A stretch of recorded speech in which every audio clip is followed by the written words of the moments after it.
আচ্ছা, এই যে আয়নিক যৌগের কি সমযোজী বৈশিষ্ট্য? সমযোজী বৈশিষ্ট্য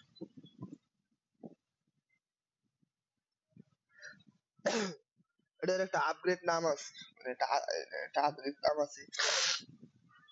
এটা হচ্ছে ফাজানের নীতি, ফাজানের নিয়ম, ফাজান ফাজানের নিয়ম। আমরা ফাজানের নিয়ম পরে পড়বো বিস্তারিত, আগে এটা একটু আলোচনা করে।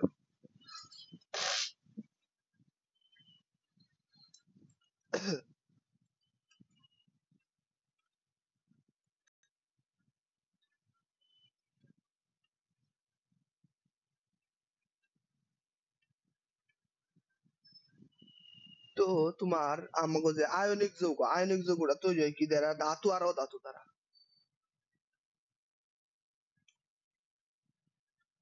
এই আয়নিক যৌগটা তৈরি হয় কি দ্বারা? আয়নিক যৌগ ধাতু প্লাস অধাতু, ধাতু প্লাস অধাতু।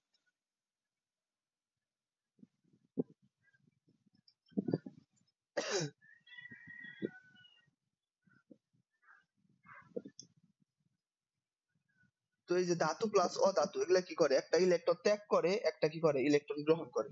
এভাবেই তো যে যে ইলেকট্রন ই করে, যে ইলেকট্রন ত্যাগ করে প্লাস আয়নে পরিণত হয়, কেরা ধাতু ত্যাগ করে, তারে কি বলা হয় বলো তো দেখি?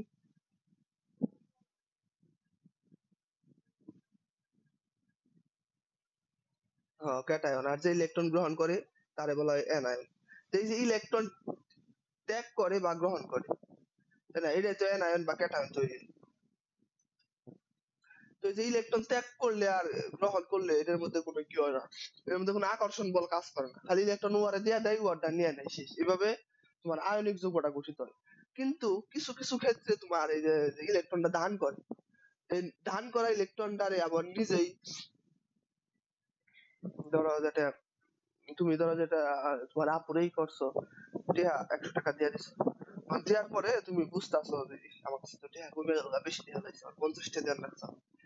তখন কি করবা? তখন হচ্ছে যেটা আবার ওই টিহারার মধ্যে একটা আকর্ষণ থাকবে, ইস, টিহারা যদি আমার হয়তো।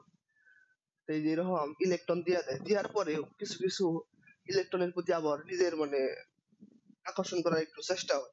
চেষ্টার কারণে তোমার এই আয়নিক যৌগগুলো কি করে? আয়নিক যৌগগুলো সমযোজী বৈশিষ্ট্যের মতো আচরণ করে। তো এই যে আয়নিক যৌগ যে সমযোজী বৈশিষ্ট্যের মতো আচরণ করবার যে, এটাকে বলা হয় আয়নিক যৌগের সমযোজী বৈশিষ্ট্য।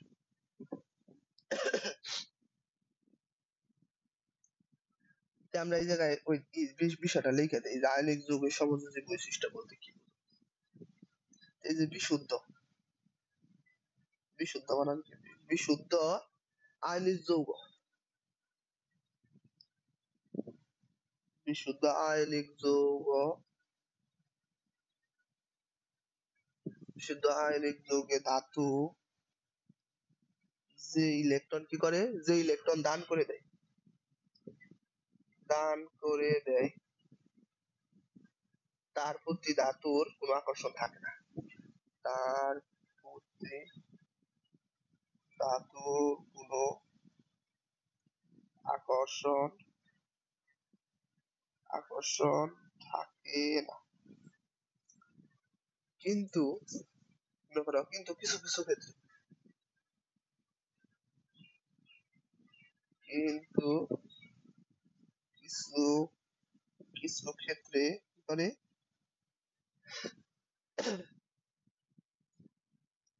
ইলেকট্রনের প্রতি, ইলেকট্রনের প্রতি মনে করো আকর্ষণ বল কাজ করে। ইলেকট্রনের প্রতি প্রতি আকর্ষণ বল, নিজের মতো লিখে দিবে, আমি নিজের মতো লিখতেছি, বল কাজ করে।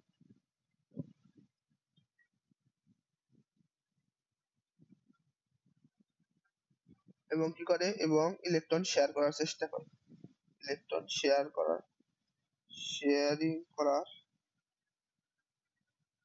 করার চেষ্টা করে, চেষ্টা করে। তখন কি হয়? তখনই তোমার ওই যে এভাবে কি হয় আয়নিক যৌগের মধ্যে, এভাবে এভাবে আয়নিক যৌগের মধ্যে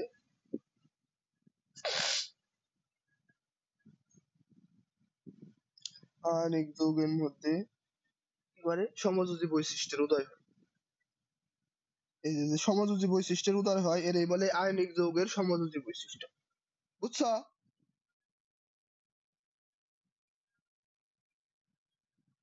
উদয় হয়।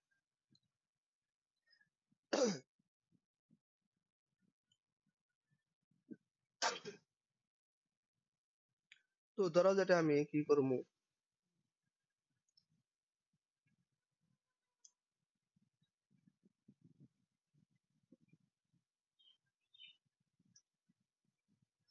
এই যে তোমার আমি একটা ইডা,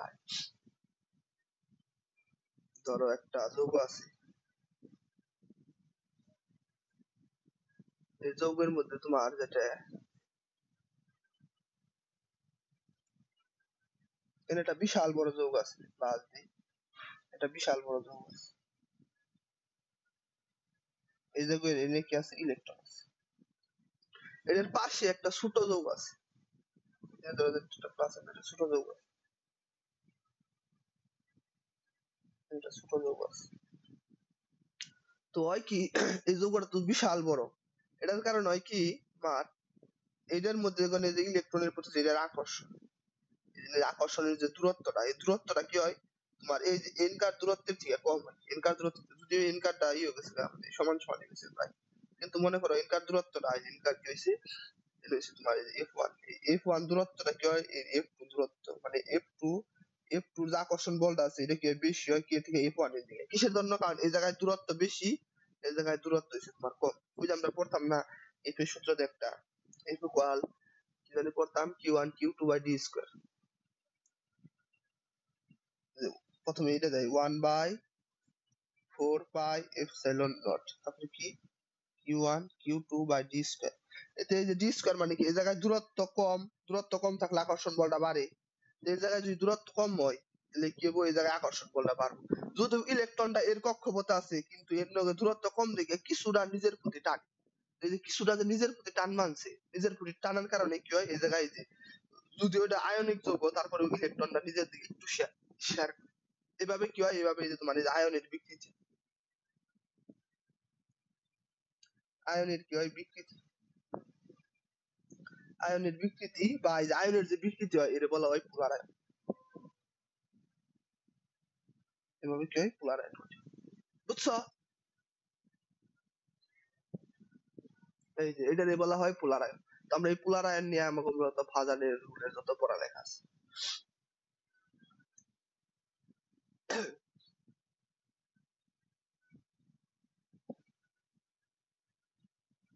তো এই যে তোমার ধরো যেটা আরেকটা আমি বুঝাই যে এই যে এভাবে যখন টানি, টানার পরে তোমার এই যে এটা কি হয় চেষ্টাটাকে আবার রাখাই, এভাবে তোমার ধরো যেটা এভাবে এভাবে থাকে, এই জায়গায় এনে ছোট্ট আরেকটা কি থাকে, ছোট্ট একটা প্লাস যদি ছোট্ট আরেকটা এনে একটা ছোট্ট আরেকটা ই থাকে মৌল থাকে। এই মৌলটা টানার কারণে কি হয়, তাহলে এটা যখন টানে এইভাবে ইলেকট্রনটা যখন টানে, টানার কারণে এটা কি হয় এর শেপটা চেঞ্জ হয়, শেপটা চেঞ্জ এইভাবে হয়, এইভাবে শেপটা চেঞ্জ একটু মানে টেমাতিল হয়, বাঁকা হয়, মানে এইদিকে একটু শেপটা একটু এদিকে জায়গা। তার মানে কিসের জন্য হয়, এই যে তোমার এর দূরত্ব কম, এর দূরত্বটা কম এর কারণে এরকম হয়। এই যে জায়গায় কি হয়েছে ইলেকট্রনের তোমার কি হয়েছে তোমার এই যে এভাবে তোমার ইলেকট্রন বেগের, এটা বলা হয় ইলেকট্রন বেগের বিচ্যুতি, ইলেকট্রন বেগের বিচ্যুতি, বিচ্যুতি। আমি সরাসরি এটুকু না পড়ে সরাসরি পড়াইলে পরে আবার আমি যেটা পড়া না না বুঝলে এমনি করো, বড় হইলে বা কি হইলে পড়াইলে বুঝতে পারবো না, বুঝার লাগবে বিষয়টা। এই যেটা ধরো একটা প্লাস আয়ন, এটা কি ক্যাটায়ন আর এটা হচ্ছে মাইনাস আয়ন, এটা অ্যানায়ন। এই যে ক্যাটায়নের টানের কারণে ইলেকট্রন আগে ক্যাটায়ন দিয়ে দিছিল কিন্তু তারপরেও কি হয়েছে দূরত্ব কমের কারণে নিজের দিকে একটু টানতাছে, তাই না ইলেকট্রন বেগের বিস্তৃতি ঘটাইতেছে। তার মানে কি কেটা ঘটাইতেছে ক্যাটায়ন, তার মানে এই যে ক্যাটায়ন সংজ্ঞা ক্যাটায়ন দ্বারা কি অ্যানায়নের বিচ্যুতি বা পোলার আয়ন, কার অ্যানায়ন, অ্যানায়নে অ্যানায়নের বিচ্যুতি, পৃষ্ঠা বুঝা আটকে যায়। অ্যানায়নের বিচ্যুতি, বিচ্যুতি বা কি বা পোলার, পোলারায়ন তো পরীক্ষা যদি তোমার যদি আহে পোলারা এটা রাও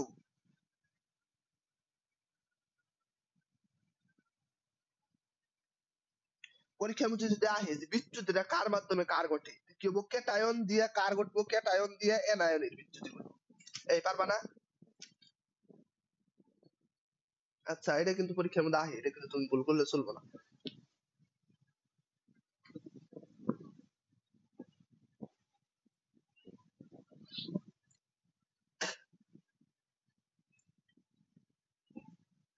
এই যে ক্যাটায়ন দ্বারা যে এনায়নের বিচ্যুতি ঘটে পানছে এটা কি বলছে পোলারায়ন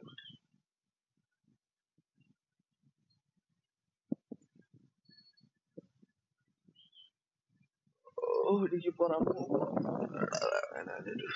আমি যা কইছি রে বাংলায় লেখা আছে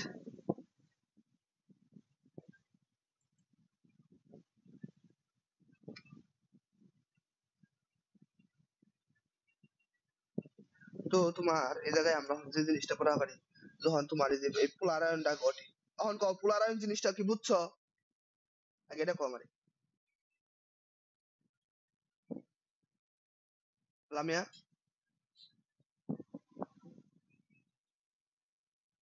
পোলারায়ন জিনিসটা বুঝছো যে এই যে ইলেকট্রনের যে বিচ্যুতি ঘটপানছে ওর এটা এনে নিয়ে এটা তো বুঝছো তাই না আচ্ছা আচ্ছা এটা যদি বুঝা এটা যদি বুঝা থাকো তাহলে এখন আমরা একটু সামনের দিকে যাবো এই যে পোলারায়ন ঘটে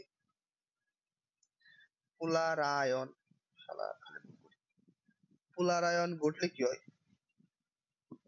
যে পোলারায়ন ঘটলে কি হয় আয়নিক যৌগ তো আর আয়নিক যৌগ তো বিশুদ্ধ থাকে না কারণ কি ধর ইলেকট্রনটা একটু শেয়ার করে তখন আয়নিক যৌগ আর বিশুদ্ধ নেই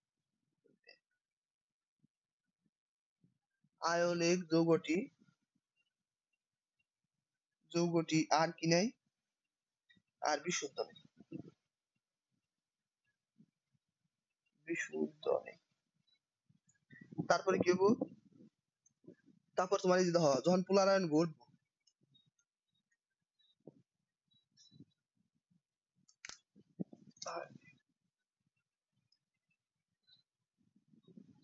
আচ্ছা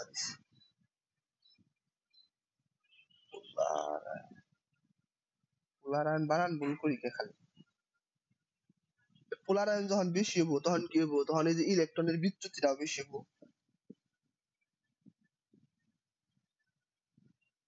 ইলেকট্রনের কি হবো ইলেকট্রনের বিচ্যুতি মানে সরে যাবো বিচ্যুতি বেশি হবো তখন কি হবো ইলেকট্রনের বিচ্যুতি বেশি হলে কি হবো ইলেকট্রনের বিচ্যুতি বেশি তখন কি হবো ইলেকট্রন শেয়ার বেশি হবো ইলেকট্রন কি ইলেকট্রন শেয়ারিং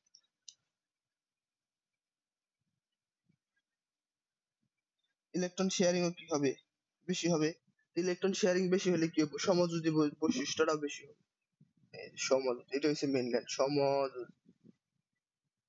সমযোজী বৈশিষ্ট্য কি হবে বেশি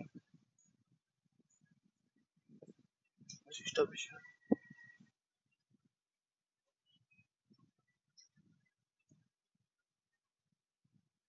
তার মানে কি তার মানে পোলারায়ন বেশি হলে সমযোজী বৈশিষ্ট্য বেশি প্রকাশ পাবো পোলারায়ন কম হলে সমযোজী বৈশিষ্ট্য কম প্রকাশ পাবে এই একটা জানি মাথায় লেখানো পোলারায়ন বেশি মানে কি সমযোজী বৈশিষ্ট্য বেশি আর পোলারায়ন কম মানে কি সমযোজী বৈশিষ্ট্য কম সমযোজী বৈশিষ্ট্য কম মানে কি আয়নিক বৈশিষ্ট্য বেশি বুঝছো আচ্ছা আর সমযোজী আর আয়নিক একটা অপরটার উল্টে মানে মেন কনসেপ্ট পড়ি হালাইছি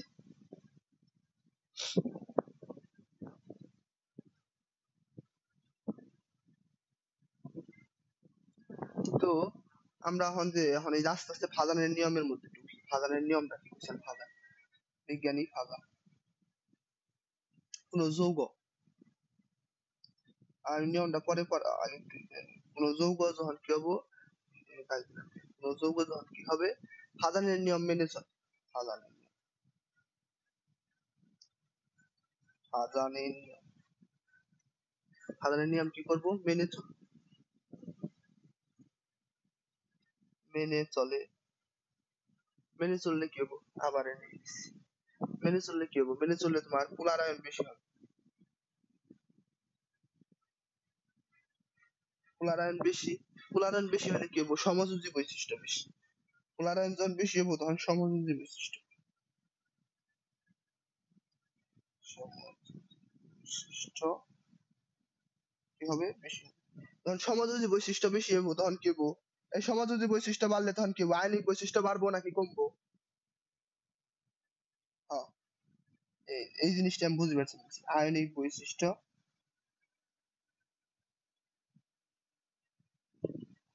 মানে পোলার আয়ন আর আয়নিক বৈশিষ্ট্য উল্টে, আর পোলার আয়ন আর সমযোজী বৈশিষ্ট্য সমানুপাতিক, ও বাড়লেও বাড়বো ও কমলেও কমবো।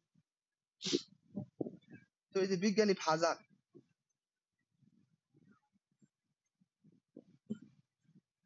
বিজ্ঞানী ফাজান কত সালে? 1923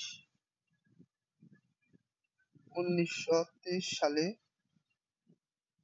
ফাজানের নীতি প্রদান করে।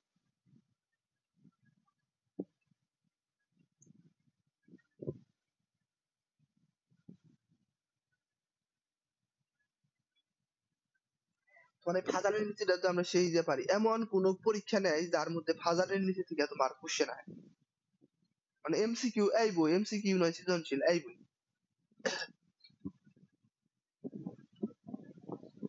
এই বই তো এই বই।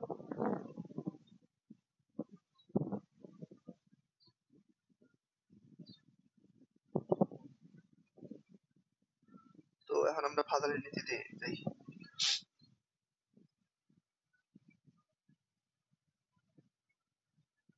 ফাজান,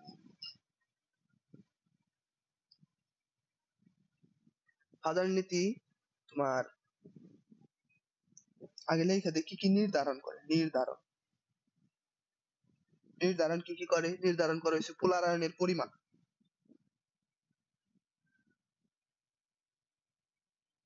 পোলার আয়নের পরিমাণ, পোলার আয়নের পরিমাণ মানে কি? পোলার আয়নের পরিমাণ মানে হচ্ছে তোমার যেটা যে সমযোজী বা আয়নিক বৈশিষ্ট্য যেটা আছে, সমযোজী, সমযোজী ও আয়নিক বৈশিষ্ট্য।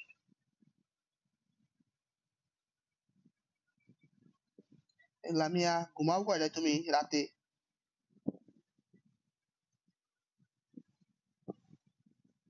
হ্যাঁ,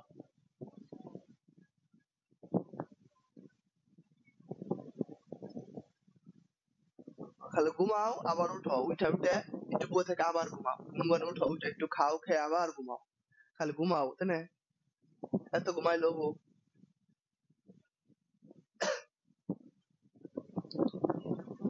পড়ার নেবো, বেশি বেশি পড়ার নেবো। ইন্টারের পড়া দেখতেই তো আছো, কত বেশি পড়া, কত হিউজ পড়া।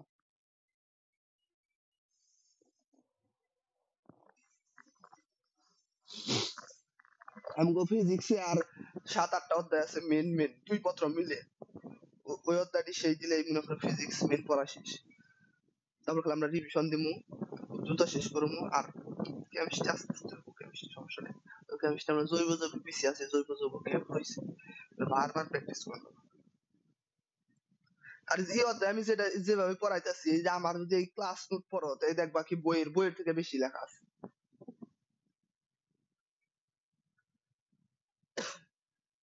ফাজানের নীতিতে রুলস আছে, সেট রুলস লিখে দিবা।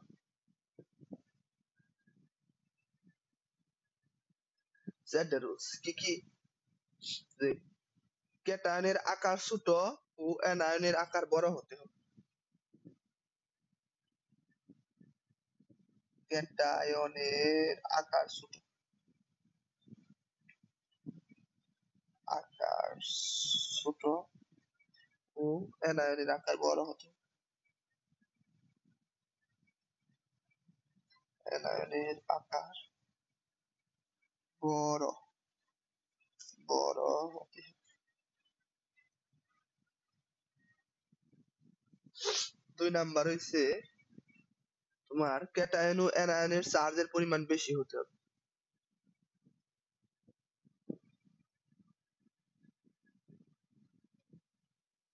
এটা আমি লিখি, তারপরে তোমার প্র্যাকটিস একবার করাইলে একাই বলবা। অ্যানায়নের চার্জের পরিমাণ বেশি হতে হবে।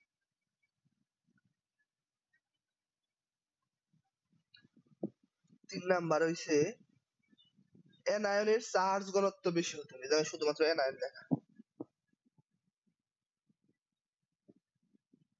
অ্যানায়নের চার্জ ঘনত্ব বেশি হতে হবে।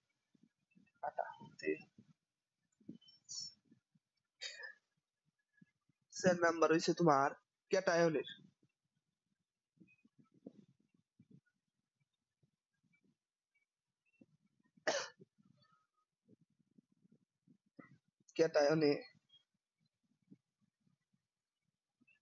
ক্যাটায়নে যদি কি থাকে, ক্যাটায়নে ডিইউএফ অরবিটাল থাকলে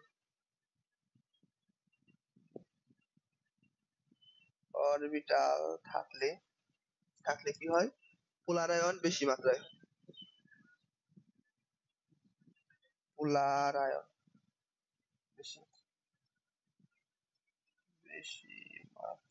কি হয়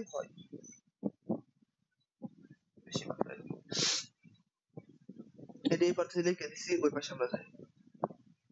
ফাজানের নীতি মনে রাখার টেকনিক শিখার লাগবে। টেকনিক মনে রাখবার গেলে আবার এটি ভুলে যাবো। খালি কি একবার করে পড়ো, আমি আমার সাথে একবার করে দেখা যায় তো ঠিক মতো।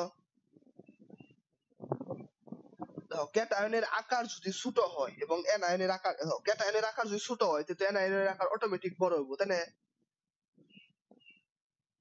তো এই যে এটা কি হয়, যদি এরকম হয় তাহলে ওই যৌগের, যে যৌগের যদি ক্যাটায়নের আকার ছোট এবং অ্যানায়নের আকার বড় থাকে, ওই যৌগের পোলার আয়নটা বেশি ঘটে।